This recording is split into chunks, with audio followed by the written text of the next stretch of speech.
Avec moins de 20 cas actifs de COVID-19 sur l'ensemble du territoire, la Côte-Nord est une région à part.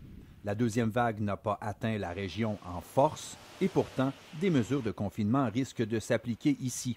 C'est du moins la principale crainte de plusieurs commerçants. On a très peu de cas. C'est sûr que si ça augmente, bon, on va être comme toutes les autres régions. C'est sûr qu'il faut être solidaire, mais en même temps, je trouve qu'on a fait, on considère qu'on a fait notre part de notre côté, puis que ce serait un peu injuste là, qu'on soit obligé de suivre toutes les mêmes mesures alors que ça va bien ici. Ne faisons pas de mur à mur, s'il vous plaît. Le maire de Sept-Îles et d'autres élus de la Côte-Nord souhaitent également que le gouvernement exclue la région d'un confinement total. Le cas contraire risquerait de miner l'adhésion d'une grande partie de la population face aux mesures sanitaires. J'espère qu'on va prendre en considération ce qui se passe sur la Côte-Nord.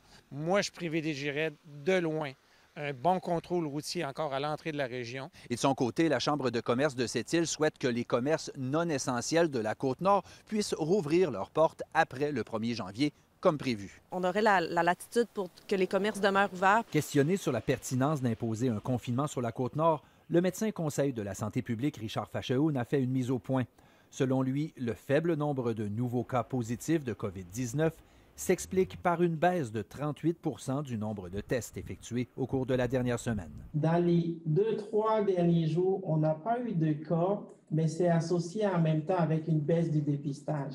Donc, le portrait dans la dernière semaine, on ne peut pas attester que c'est un portrait réel de la situation. Reste que plusieurs commerçants et citoyens souhaitent que la Côte-Nord revienne à un niveau d'alerte jaune, comme c'était le cas avant le 17 décembre. Alexandre Quentin, TVA Nouvelles, Sept-Îles.